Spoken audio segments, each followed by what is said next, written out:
I wanna go to this college. See, it's so mean. It's like, No! We're on the way to Vargas Museum. And wait, ano ba yung meron sa...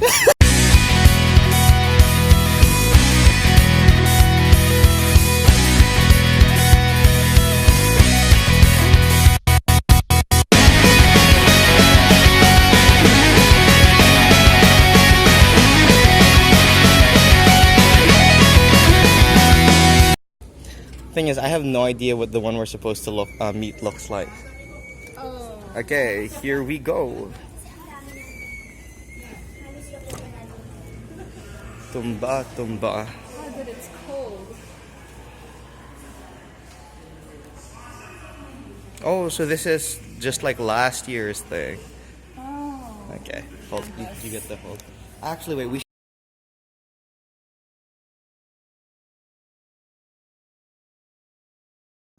The main display we looked at was called Silent Witnesses, and it's a visual of some stories of martial law.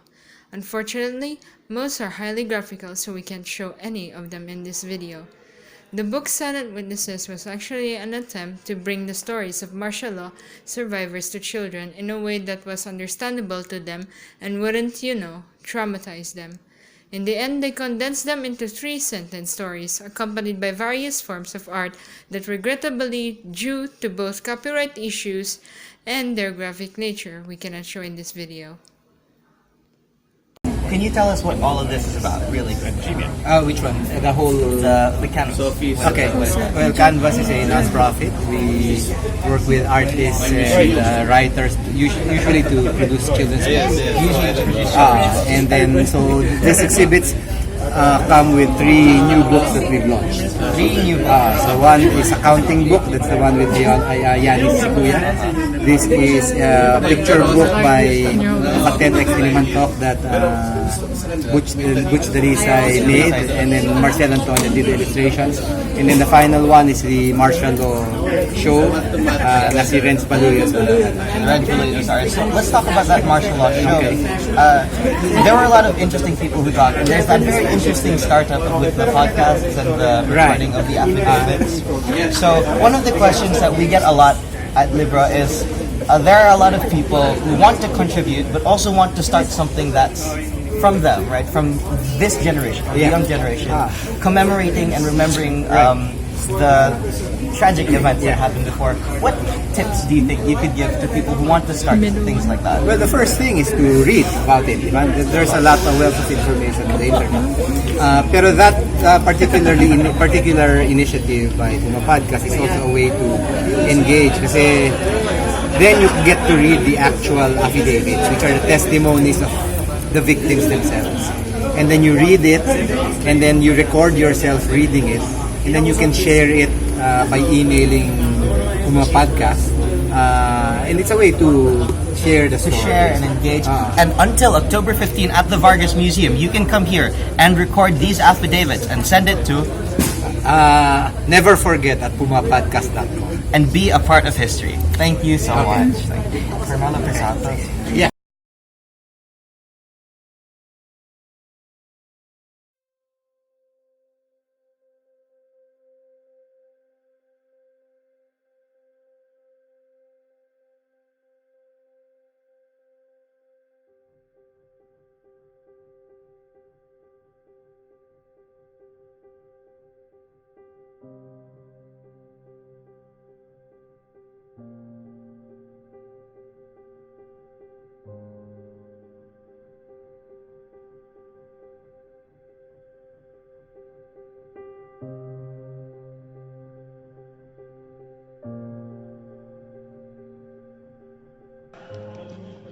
In the United States District Court, District of Hawaii, in regards to the estate of Ferdinand D. E. Marcos, human rights litigation, proof of claim form for torture victims, name Marisha something blacked out, Nueva Ecija, occupation government employee, information regarding the victim's torture, place of arrest, date of arrest, September 8, 1977, first arrest.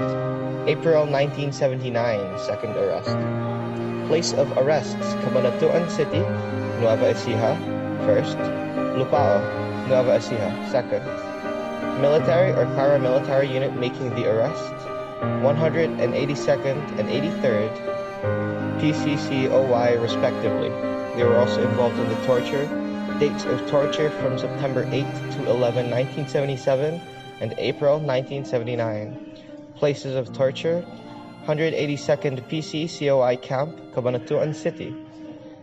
Injuries sustained: mental shock, scars at the back. Length of detention: 6 months and 4 months. Reported July 22, 1993. Affidavit reads as follows. First arrest. I was apprehended by the members of the 182nd PCCOI stationed at Cabanatuan City on September 8, 1977. The torture began on that same day at the military camp of the 182nd PCCOI at Cabanatuan City. At first, they blindfolded me so that I will not recognize those involved in the torture. When interrogation started, they began hitting me with their fists and bats of their guns. For every question they asked, there was a blow on any part of my body. Then they used water cure, electroshock with the use of telephone wire. They even forced me to sleep on a block of ice until it melted. They also used my back as their ashtray. This torture session was done every day and every night and lasted for 1 whole week. I was blindfolded the whole week they were torturing me. On the last day, they brought me at the river bank blindfolded and threatened to kill me with their guns. After a week of continuous torture, they transferred me to Camp Olivas, San Fernando, Pampanga, and was detained there for 6 months. Second arrest. I was arrested for the second time on August 5, 79, together with my wife, blank, at blank, Nueva Ecija, by the police force of Lupao. They brought us to Lupao Municipal Hall. The first incident of torture happened when the military men from the 183 PCCOI came, headed by Captain Rodrigo Baloyo. They mauled me for 4 straight hours right there. Then they transferred us to the 183 PC Company detachment at Baloc, Santo Domingo. We stayed there together for 1 week when they transferred me to Talavera Municipal Jail, leaving my wife at the 183rd PCCOI detachment. I stayed there for almost a month. I suffered mental torture about my wife, who was detained still at the 183rd PC detachment. Finally, they brought us back to the 182nd PCCOI detention center at Cabanatuan City. We were detained there for 4 months. And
Maria, censored, was a second-year college student who chose to go full-time in helping grassroots communities organize themselves against repression when martial law was declared by the President Ferdinand Marcos on September 1972.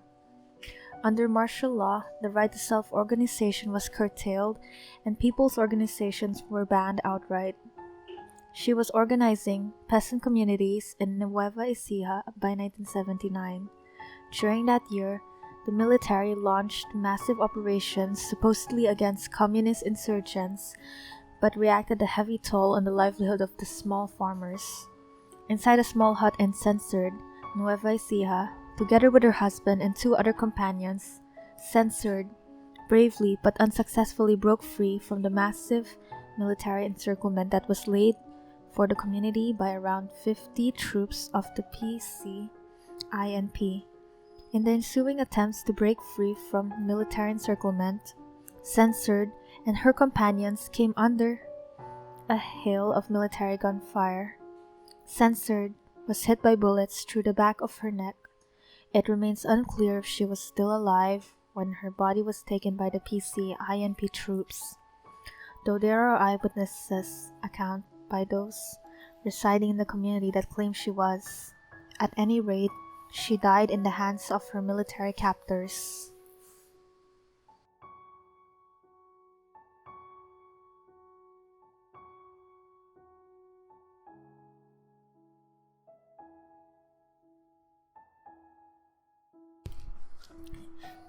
We are sadly aware that we are no longer able to receive a perfect score in this project because our video has gone beyond 8 minutes. And that's alright. What's more important is the message of this video. And to hammer it home, I'd like to ask you all to close your eyes right now, just to be quiet for a moment. I'd like you to listen to the thousands upon thousands of testimonies on torture, forced disappearance, and summary executions perpetrated under the Marcos dictatorship. These testimonies by survivors and of those left behind. These helped to put together a class action lawsuit against the late dictator and his family in the year 1995. This is what hell must sound like.